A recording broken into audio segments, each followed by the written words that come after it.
Have you ever met someone who just seemed older than their age? The kid who never caused trouble, the one teachers called mature, the friend who gave relationship advice at 13 like they'd already lived 3 lifetimes. Maybe that kid was you. From the outside, growing up fast looks impressive, responsible, strong. Wow, you're so wise for your age. But psychology tells a more complicated story. Because when a child grows up too fast, it usually means childhood didn't feel safe enough to stay in. Imagine a 10-year-old who knows how to calm their mother down during an argument, or a 12-year-old who automatically scans the room to make sure everyone else is okay before asking themselves how they feel. And it's not just maturity, that's adaptation. Your brain is incredibly smart. When it senses chaos, unpredictability, or emotional instability, it shifts gears. It says, okay, playtime is over. We need to survive. Psychologists sometimes call this parentification. It happens when a child takes on emotional or practical responsibilities that belong to adults. You become the therapist, the mediator,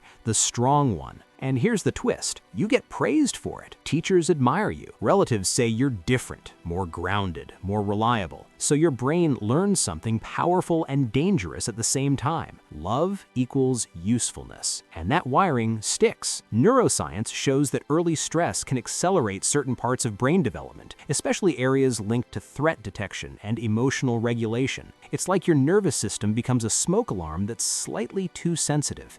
You read tone shifts, micro-expressions, silence. You're hyper-aware, which, by the way, can make you incredibly perceptive as an adult. You can walk into a room and feel the mood instantly. That's not magic, that's training. But here's the part we don't talk about enough. When you grow up too fast, you often skip something essential: dependency, play, the messy, selfish, carefree stage where the world revolves around you because it's supposed to. Developmental psychology tells us that children need space to be egocentric for a while. It's not arrogance, it's how the brain builds a stable sense of self. If you didn't get that, you might now struggle with a quiet question: who am I when I'm not taking care of someone? Maybe you're the friend who always listens but rarely shares, the partner who overfunctions, the employee who can handle anything but secretly feels exhausted. You might even feel awkward when someone tries to take care of you. Compliments feel awkward. Help feels foreign. Relaxing feels irresponsible. It's almost funny, right? You could organize a family crisis at 14, but letting someone else pick the restaurant now gives you anxiety. And yet, there's something deeply admirable about you. Children who grow up too fast often develop empathy at an extraordinary level. Studies on resilience show that some individuals who faced early responsibility develop high emotional intelligence. You understand pain. You read between the lines. You notice what others miss. You became strong not because you wanted to, but because you had to. Still, strength born from necessity can feel heavy. You might struggle with control because unpredictability once felt dangerous.